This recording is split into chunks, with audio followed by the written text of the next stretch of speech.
Until President Trump returned to office in January, the bloody and broken Biden status quo was to endlessly force American taxpayers to fund Ukraine no matter the cost, no matter how long it takes, and no matter how many lives were lost.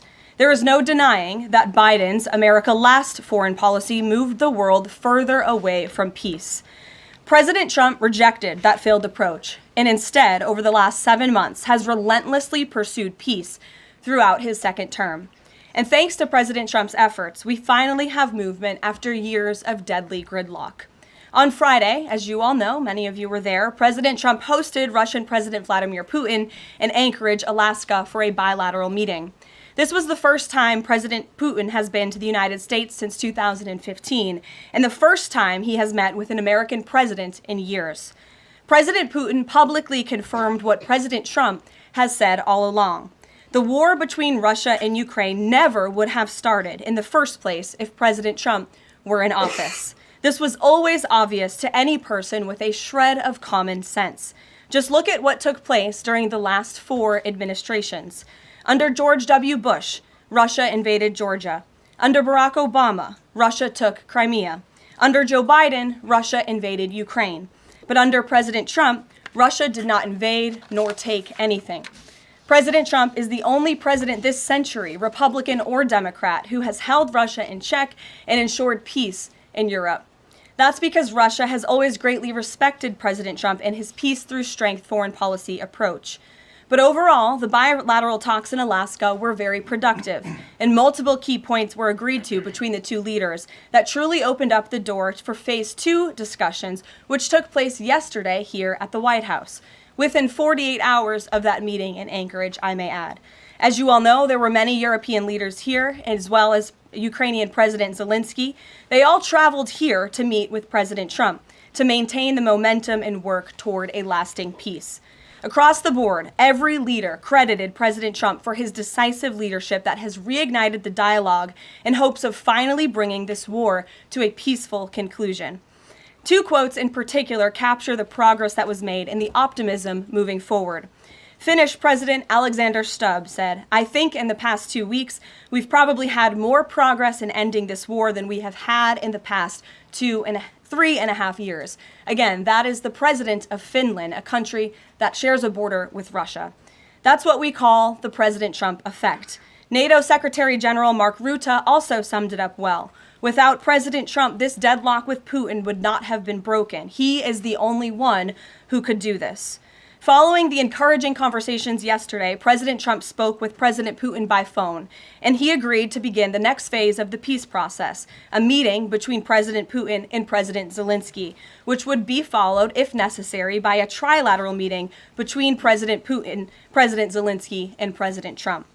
As the president said, Vice President Vance, Secretary Rubio, and Special Envoy Witkoff will continue to coordinate with Russia and Ukraine to make this happen as soon as possible. It's very important to remember that before President Trump's landslide victory last November, there was no end in sight to this bloodshed. Now, there may finally be light at the end of the tunnel and an opportunity for lasting peace. That's because President Trump is the peace president, and American leadership is back on the world stage. It should not be lost on anyone in this room that world leaders are coming right here to Washington, D.C. for help. While previous presidents have traveled halfway around the world to apologize for America, President Trump stands up for America, and he has firmly restored America's status as the undisputed leader of the free world. However, one thing that has absolutely not changed is the media's negative and downright false coverage of President Trump and his foreign policy accomplishments. From the beginning of this entire process, much of the left-wing media has been actively rooting against the President of the United States in the pursuit of peace. Initially, the media ridiculously claimed that President Trump was somehow beholden to Russia for even agreeing to have a face-to-face discussion with President Putin inside of the United States. The media said President Trump was making a grave mistake by, quote, legitimizing Putin. They were aghast that President Trump would treat another world leader like a world leader. The media relentlessly attacked President Trump and claimed he suffered a, quote, major defeat for not immediately emerging with a final agreement, even though he said heading into that meeting, this was a meeting to listen and to understand how to move the ball forward. All weekend following those historic U.S.-Russia bilateral talks, we listened to clueless pundits on television trying but failing to claim that the president had failed. The so-called experts in the foreign policy establishment, whose record is nothing but endless wars, trillions of wasted taxpayer dollars, and dead Americans, have the nerve to try and lecture President Trump, who has solved 7 global conflicts in 7 months, about peace. This is the same president, by the way, who brokered the Abraham Accords in his first term, on top of more than half a dozen other peace deals this year alone, as I just said.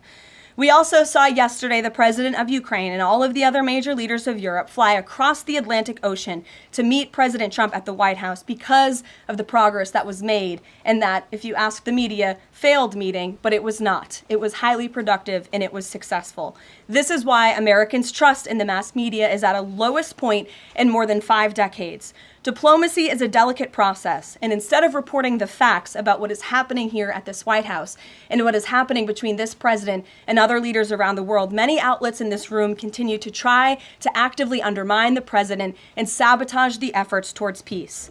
That is why I felt the need to set the record straight. Karoline, thanks so much. So a couple of questions regarding the status of these peace talks. Obviously, we saw the president and President Putin there in Anchorage. We saw the world leaders here yesterday with this summit. We've heard phrases like coalition of the willing. We've also heard Article 5-like guarantees.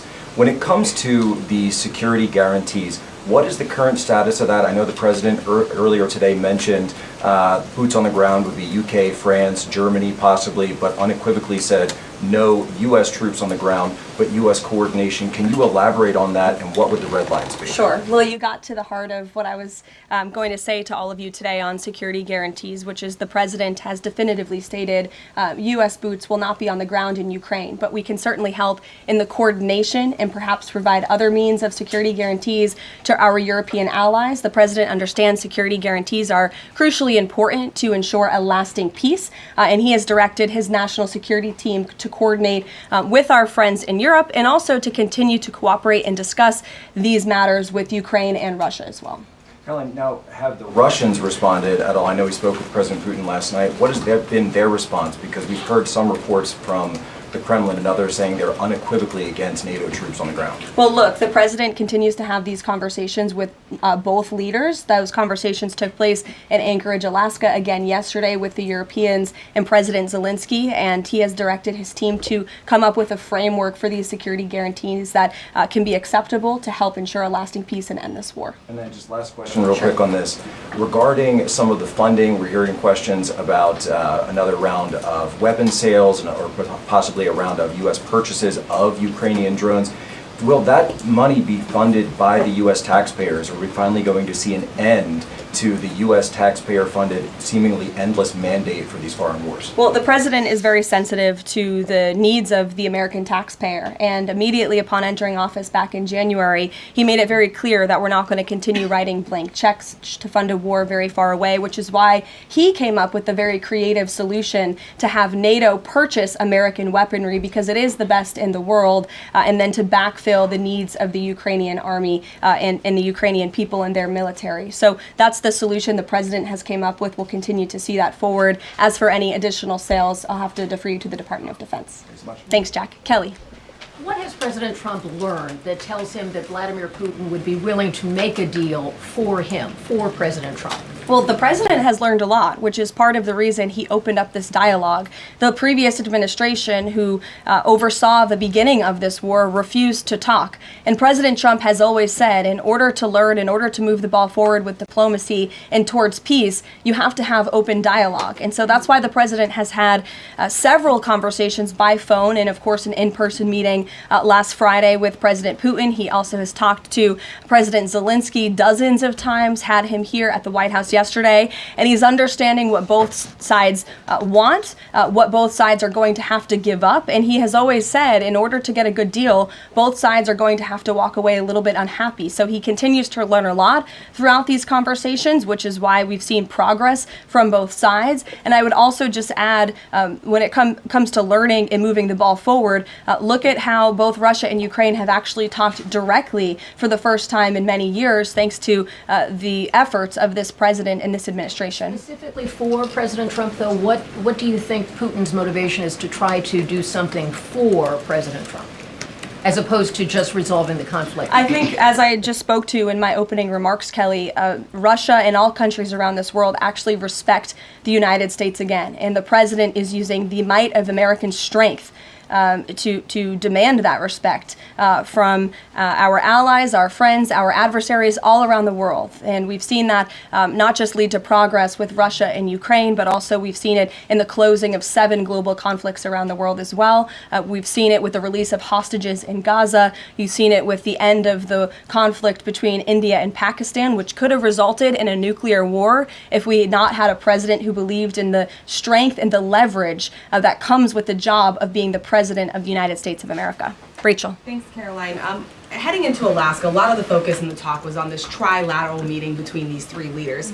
Can you explain how this went from a trilateral meeting involving President Trump to now the focus being on this bilateral meeting without the president first? Well, look, the president has spoken to both leaders about this, and both leaders have expressed a willingness to sit down with each other. And so our national security team will help both countries do that. Ultimately, the president has always said that there are areas of disagreement in this war that will have to be discussed and decided upon by these 2 countries. And so he wants these 2 countries to engage in direct diplomacy. He's said that from the very beginning, which is why he's agreeable to the idea of having President Zelensky and President Putin get together. And I understand accommodations for that meeting are underway. As soon as we hear more details, we'll be sure to let all of you know. And just a quick follow-up. We know as of right now there is no ceasefire in place. We've seen Russia continue its attacks on Ukraine. What indications is the president getting from Putin that he wants to have this meeting with Zelensky soon? Because he spoke to him directly yesterday. And he expressed that Haley, sooner rather than later. He spoke to that directly yesterday, and the president put that in his statement that he gave to all of you, the news media, knowing you'd be asking following that conversation in the effort of transparency. Haley. Hey, thanks, Caroline. You made clear note U.S. boots on the ground. Is the president considering U.S. boots in the air as a form of a security guarantee? Look, that was something the president mentioned on his interview this morning. It is an option and a possibility. I won't certainly rule out anything as far as military options that the president has at his disposal. I'll let him do that. I can tell you he's definitively ruled out boots on the ground. Sure. Thanks, Caroline. Just about the possible venue for the talks, can you confirm that Putin suggested Moscow as a venue for the bilateral talks? And if so, doesn't that indicate that Putin is perhaps not serious about this, that he's suggesting a venue that there's no way that Zelensky is going to go to? Look, I'm not going to litigate the private conversations between the president and President Putin, aside from what the president himself has already spoken on. But I can tell you there are many options that are being discussed by our national security team right now with both parties. Can you give us an indication of where? I just told you we'll provide you details as soon as we can. Thank you for trying, though. Libby. Thank you, Caroline. I wanted to ask about the National Guard troops. How is the White House coordinating with how they're being placed in D.C., what areas? And then also, how long should people here in the district anticipate the National Guard to be on the ground patrolling the streets? I don't have a timeline for you, Libby, but we will keep you posted on that. Kristen. First question is, whose idea was it to change the next steps from a trilateral to a bilateral meeting? It was an idea that evolved in the course of the president's conversations with both President Putin, President Zelensky, and the European leaders yesterday. And as you saw, Kristen, with all of those European leaders leaving the White House, including the NATO Secretary General, they all agreed that this is a great first step. And it's a good thing that these 2 leaders are going to be sitting down together, and the president expects that to happen. And how long is Trump willing to wait and operate in good faith for Putin to actually arrange a meeting before he intervenes? Look, the president has put tremendous public pressure to bring this war to a close. He's taken actions, as you've seen, sanctions on India and other actions as well. He's made himself very clear that he wants to see this war end, and he has scoffed at the ideas of others that have been raised that we should wait another month before any meeting takes place. The president wants to move, and he wants to bring this war to an end as quickly as possible. Just a clarification on something you said earlier about Putin agreeing to the meeting. The Kremlin seemed to indicate that Putin did not firmly agree to a bilateral. Did he agree to have a sit down with just Zelensky on the phone? I can assure you that the United States government and the Trump administration is working with both Russia and Ukraine to make that bilateral happen as we speak. Sean. Hey, if the point is to get everybody on the same page, why wouldn't Trump just take the call from Putin while the other leaders were in the room? He said it would be disrespectful to do that. But why is it disrespectful? With all due respect, only a reporter from the New York Times would ask a question like that, Sean. The president met with all of these European leaders at the White House 48 hours after sitting down with President Putin on American soil. In fact, there was so much progress in the readout that was given to these European leaders immediately following his meeting with President Putin that every single one of them got on a plane 48 hours later and flew to the United States of America. And if I could just read for all of you some of the statements from those European leaders yesterday, you had President Zelensky himself saying it was a very good conversation. It was really good. We spoke about very sensitive points. The Secretary General, Mark Rutte, it was the president, only because of the president, that this deadlock was broken, but with President Putin by starting a dialogue. So these leaders, who this war is in their backyard, are very grateful that the president took that call and that he was there to provide them with a readout of Russia's thinking on this, something that was not done by the previous administration at all. Catherine. Thank you.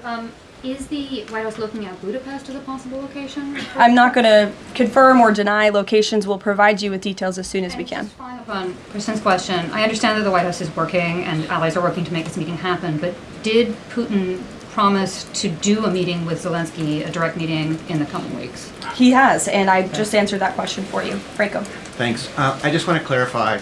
So you are saying that President Trump is considering U.S. pilots and U.S. aircraft potentially supporting European or Ukrainian forces? The president spoke to that himself this morning when he called into Fox and Friends, and I would defer you to his answer. You can read it directly yourself. In addition, can I ask, no boots on the ground, Steve Witkoff's talking about Article 5-like security guarantees. Can you talk about what other Article 5-like security guarantees that are being considered if it's not boots on the ground? These are very sensitive diplomatic discussions that are currently taking place literally as we speak. So I will leave it to the national security team, and I'll leave it to the president to have those private discussions with these leaders as we try to bring this war to an end. And can I ask one Mary more? Margaret, go ahead. Thanks, Caroline. Two questions, if that's okay.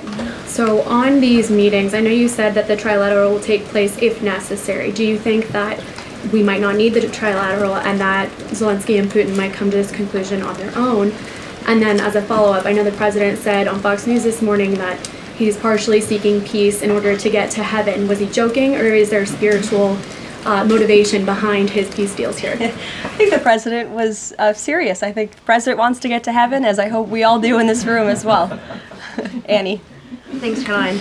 I'm just shifting gears to the Department. Jackie. Thanks, Caroline.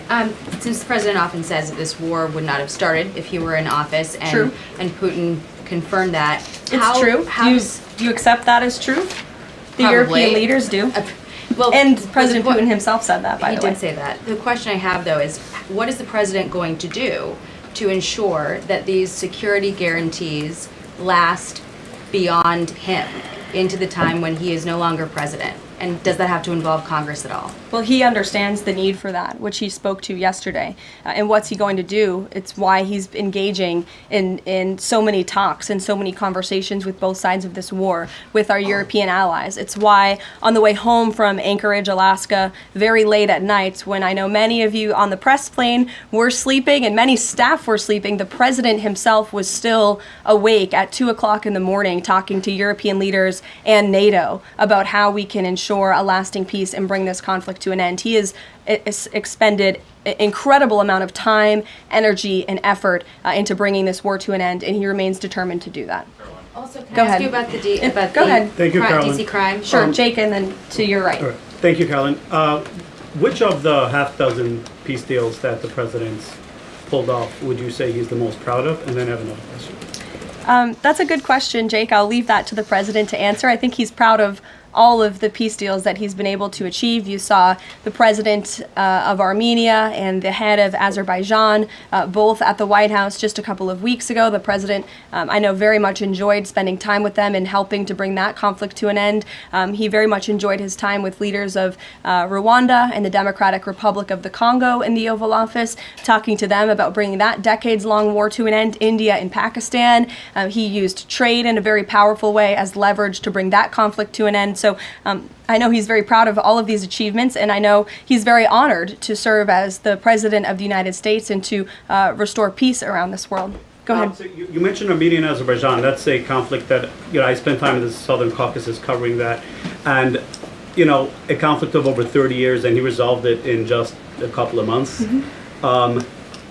Are there other conflicts that the president's working on right now that are off the radar screen that we should be tracking? In fact, there are many. The State Department is always working around the clock under the leadership of Secretary Rubio and keeping the president apprised of conflicts that are bubbling up all over the world. But of course, as you all know, as we've talked a lot about in this briefing, he's spending a lot of time right now on ending this war in Russia-Ukraine, and of course the conflict in Israel and Gaza, which he wants to see come to a close as well. Sure, go ahead. So the president says that he's starting a movement to eliminate mail-in voting, but states administer elections, not federal authorities. So can you provide any more details about how the White House plans to eliminate that? The White House continues to work on this, and when Congress comes back to Washington, I'm sure there will be many discussions with our friends on Capitol Hill and also our friends in state legislatures across the country to ensure that we're protecting the integrity of the vote for the American people. And I think Republicans generally, and the president generally, wants to make it easier for Americans to vote and harder for people to cheat in our elections. And it's quite mind-boggling that the Democrat Party could stand in opposition to common sense. He wants to ensure election integrity. There were great efforts that were made in 2024. I won't get ahead of myself for Hatch Act reasons to get ahead for the next election, but I can assure you this is a priority for the president. Go ahead. If I could just follow up on your comments about Gaza. Sure. There was a ceasefire proposal put forward by both Qatar and Egypt. Hamas accepted it on Monday. Israel has yet to officially weigh in. I'm wondering if the U.S. was at all involved in it, if it's supportive of it, and whether or not the president believes Israel should accept it. I don't think it's a coincidence that Hamas accepted this proposal after the President of the United States posted a very strong statement about this conflict on Truth Social yesterday. I would refer you back to that statement. As for this proposal that Hamas has now accepted, the United States continues to discuss it, and I'll let the President weigh in on it definitively. You're welcome. Sure. Caroline, can you describe the president's perspective on taking a stake in Intel in exchange for federal grants? And is this are we expecting to see the White House make similar arrangements with other semiconductor companies and manufacturing companies? Well, the president, he's been very clear about the need to reshore manufacturing that's critical to our national and economic security. That is especially in regards to chips and semiconductors, which is why the president has initiated the Commerce Department to conduct a study on semiconductors, a Section 232 investigation, so we can ultimately implement tariffs. And it's why our export license requirements remain in place as well. As for this 10% government stake deal, the Department of Commerce continues to work on it. I know Secretary Lutnick is working on it and ironing out the details, but the president wants to put America's needs first, both from a national security and economic perspective. And it's a creative idea that has never been done before to ensure that we're both reshoring these critical supply chains while also gaining something of it for the American taxpayer.